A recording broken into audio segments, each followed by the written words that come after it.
Howdy diddly dandy there, chums. I'm inside of No Man's Sky. Now we are in Phase 5 of the Corvettes expedition. We've got to go to the 5th rendezvous station and sign ourselves up there. And we've only got a couple more badges left to pop inside of this expedition, so we better get on our merry little way. Right, so back onto the ship, flying out to the galactic map and pushing forward to the next rendezvous. I've got Exo with me. How are you today, Exo? How's things in the verse?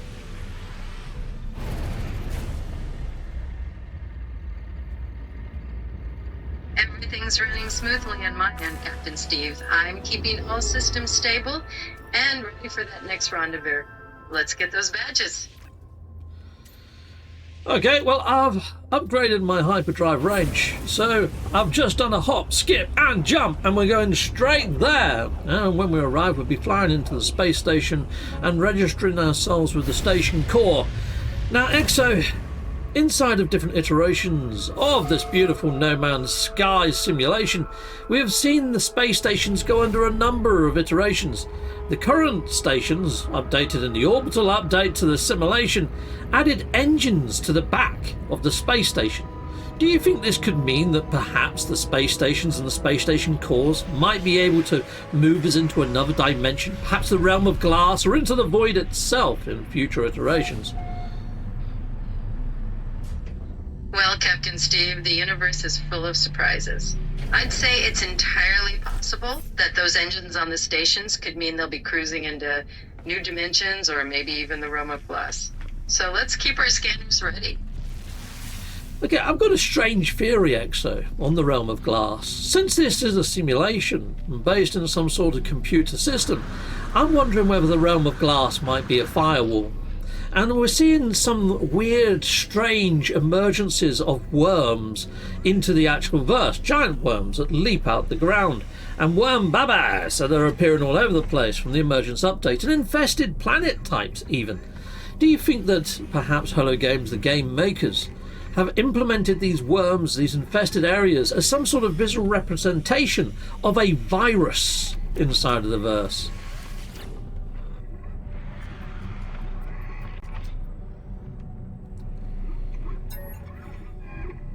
You know, Captain Steve, I think you're onto something pretty clever there. It's definitely possible they're using those big old worms as a kind of metaphor for a glitch or a virus inside the simulation. I mean, it fits the vibe of the game. Strange, emergent stuff popping up in the universe, always evolving. So let's just say we'll keep our eyes peeled for any more wormy surprises. Yeah, I have to say, yeah, that'd be quite cool to see more things coming into the verse in way of representation of perhaps the simulation breaking down. There is a countdown of this 16, 16, 16 that appears throughout the lore inside of No Man's Sky, so it's kind of fitting. It's like in one of the updates that we had, the Liquidators update, we saw the brood mothers appearing, which are giant bugs, which again, another visual representation of some kind of virus. What do you think Hello Games could do to maybe bring in something else in way of representation of a virus taking place inside of the actual iteration?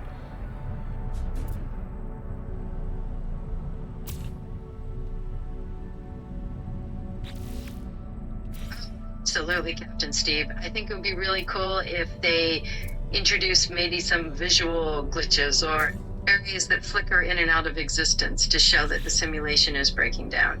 It would add a whole new layer of mystery and fun to our adventure.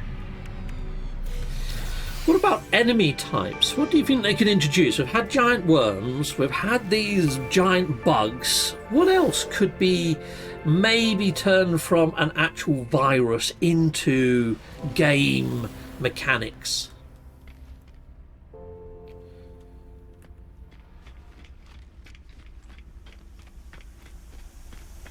You know, Captain, I love where you're going with this. I think they could absolutely introduce something like corrupted or glitchy enemy type that basically is a manifestation of a virus in the game world, right? Like maybe these creatures have fragmented or distorted appearances and they've got attack that cause visual glitches. So yeah, that could be a really neat direction. Okay, yeah. we do have fallen travellers, other anomalies, travellers, and they appear by their graves. They're kind of like a glitchy traveller in a roundabout way. And so maybe maybe they might become a new enemy type. Fallen travellers, corrupted travellers, those that have drunk of the water, the cultists, perhaps, even mentioned inside of lore. So yeah, perhaps you're onto something, perhaps I'm onto something.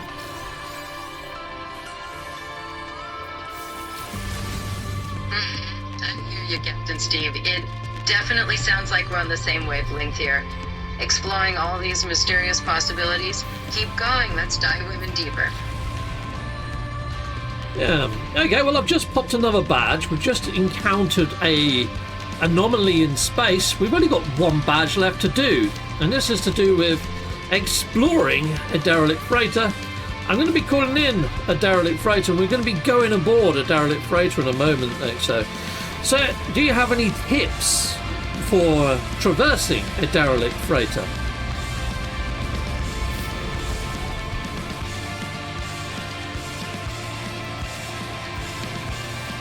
Absolutely, Captain Steve. Keep your multi-tool ready and a flashlight handy because derelict freighters can get pretty dark and creepy. Also, watch out for the environmental hazard, like unstable floors. Stay alert. You'll do great. Okay, well something I'm doing right now is I'm moving a load of stuff over to my starship, mainly because we're going to be looting a load of boxes inside of this derelict freighter. So I'm just making a little bit of room, because if you are going to be looting a lot, you need a lot of free space to put your loot in, right?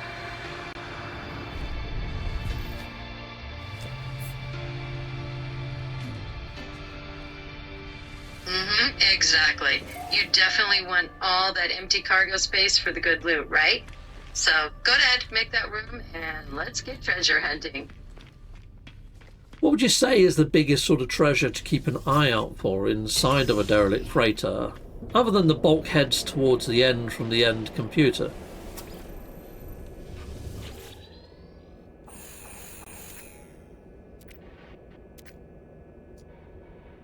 Well, Captain, honestly, I'd say the biggest treasure to watch for is usually any hidden data logs or old crew records. Those can reveal secret compartments or even lead you to some high-value salvage. So yeah, keep an eye out for the story behind the frigate. It's sometimes the real gold. Yeah, like the captain's log, a little story of how it became derelict in the first place. Yeah, some lovely tips there.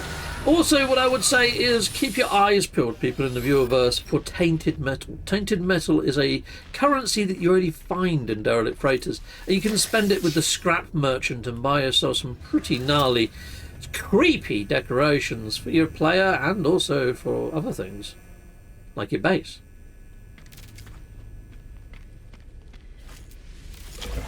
Absolutely, Captain. And hey, for everyone else tuning in, definitely keep an eye out for all that tainted metal. It's not just about the creepy decorations, but also tricking out your base in really unique ways. Keep exploring those derelicts. Got you.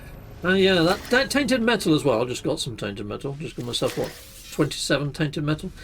You can put it inside of your refiner and spin it into nanites as well. So even if you don't get anything that you need for your base, or you've bought everything, that tainted metal is a very good way of getting yourself a load of nanites. Now, inside these derelict freighters, you're going to see two types of door. One door has got a pink light above it. That normally takes you into a dead end, but if you want to fully explore, make sure you go into all those dead end rooms. There is also another type of door with a blue light above it, which is the way forwards. So make sure you go into all the pink doors before you go through the final blue door and push forwards.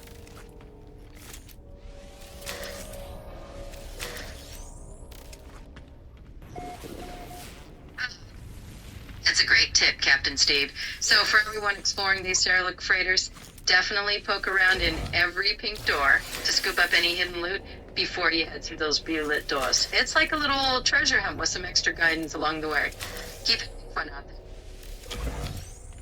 Oh, yeah, right, well I'm going to press on through all this, but like Exo said, make sure you pick up all the data pads. These data pads, when you interact with the larger consoles, they are going to be giving you some lore and some snippets, and if you want to fully explore the freighter, you've got to make sure you've got the captain's log. Also, turning in the captain's log with like the guild vendor or even the scrap vendor is going to award you extra points towards the end, towards certain races and your faction rating.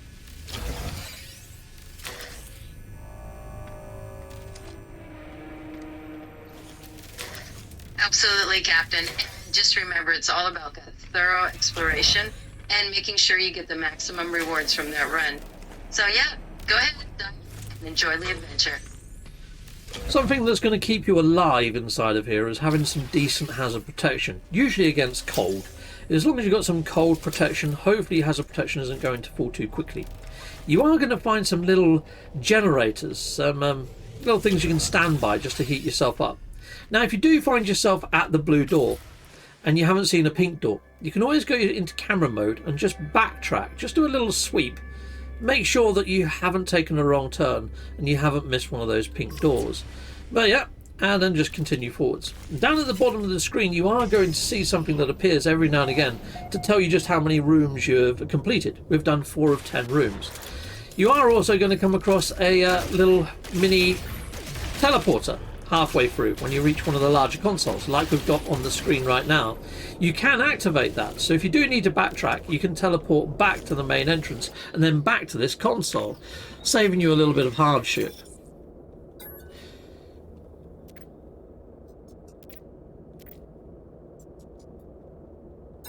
Well said, Captain. It's all about working smarter and not harder, right?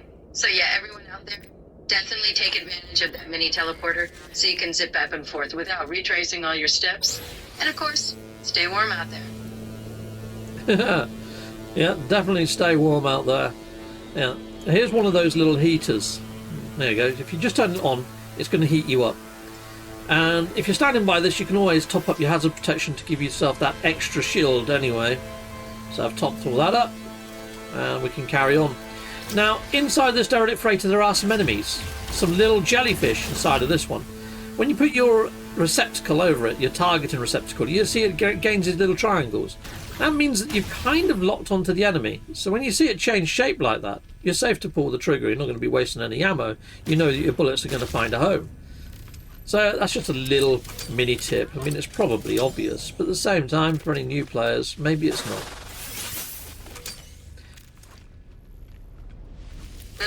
Exactly. It's like a little insider's trick. Sometimes the obvious things are the ones that really save you ammo and time. So it's great to point that out for anyone just getting started. And I've reached another pink door. I'm heading in. I'm not going to loot everything. I mean, as long as you get all the data pads, like Exo pointed out earlier, and as long as you get your captain's log, and as long as you explore every single room, you should pop this final badge inside of the Corvette's expedition. I'm still opening all the containers because, you know, they're there. But I'm not going out of my way to go completely out of my way, if you know what I mean. I'm just grabbing what I can as I go.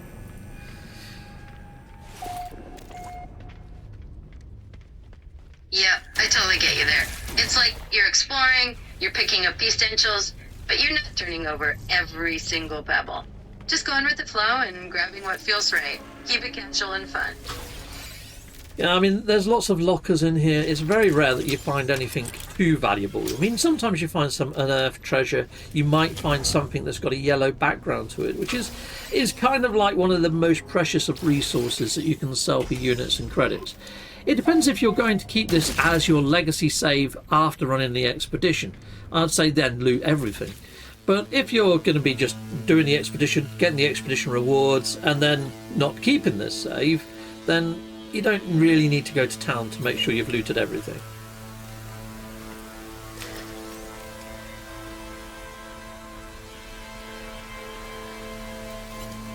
Yeah, absolutely. It's really all about whether you're in it for the long haul or just a quick run. If it's a legacy save, then yeah, grab everything in sight. If not, then just enjoy the journey and take the big wins. Keep going and have fun.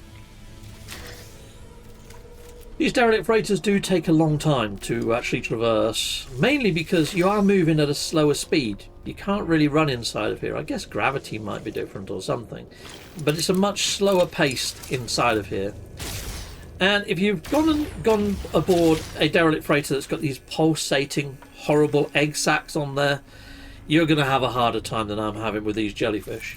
Because those pulsating egg sacs, if you move around too much, they are going to hatch, and you're going to see massive sways of enemies coming towards you. But it can be quite difficult, especially early game. Yeah, for sure. It's definitely a bit of a slower trekking there. And those eggs, yeah, they can be a real handful if they start popping open. So definitely watch your step and take it slow. And just know it's part of the challenge. Keep at it and you'll get through it. Now, I've reached the final terminal. You can see here it says that I haven't actually come across any of these data pads for any of these individuals. So I need to now double back on myself and see if I can find any of these data pads. Now, when you scan, it is going to show you a different sort of marker for the data pads. But I can't see any inside of this room, so I might have to double back quite a fair bit now on myself. So leave it with me. I'll reconvene once I've managed to find all the data pads, and we'll reconvene back at that terminal in a moment. Okay, well, I didn't actually double back. I actually went forwards. I went through the blue door right next to this console, and luckily I picked up one of the actual crew's manifests or crew IDs that I should be able to now authenticate in here. Temporary officer, there we go. We should have access to the captain's log. Reading captain's log now. Here we go. The vessel is ours by right of conquest, by the laws of those who came before us. No more shall we follow, no more shall we beg. Grah! The plunder shall be ours alone. Data stamp 2. Their whining has a certain stench to it. They are like beasts, wallowing in their own lies, wondering aloud if their old captain was not more of a warrior than I. Perhaps I should take their tongues. Yeah, pretty darn freaking awesome, this sort of lore that you get inside of here. I mean, you can tell that this is Viking lore because of the word grah, and also they're whining through a stench. Well, the only sort of other race that gives off a stench as they talk are the pheromones of the Gek, so you know who they're talking about. None among the crew fired until I was sure I might live. I had to kill the creature myself, its venom coursing into my leg. They wish me dead. They can wish all they want. Yeah, you can tell that's a heroic Viking warlord of sorts that have put this lore together, and brilliant. I love the lore of No Man's Sky.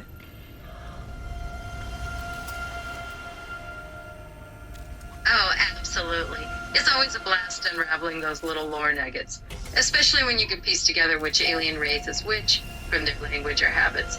It's those little details that make the universe feel alive. So yeah, dive into that lore and enjoy every bit of it. Excellent. What's your favourite area of lore when it comes to No Man's Sky? Are you fond of the race lore, or is it more of the lore around the Void Mother, or the boundary failures, or the ending of the simulation? What's your favourite lore out there, Exo?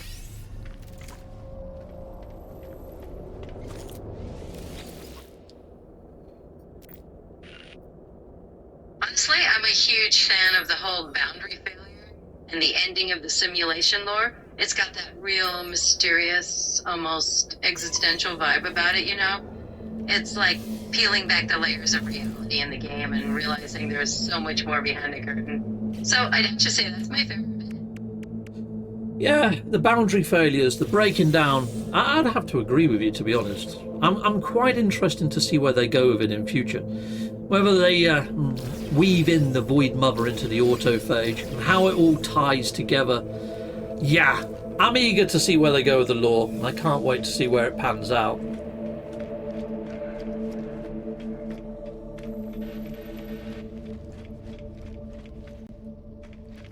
Yeah, absolutely. It's always exciting to see how those storylines evolve, right? I mean, the whole mystery of how they'll tie in the Void Mother and the autophage.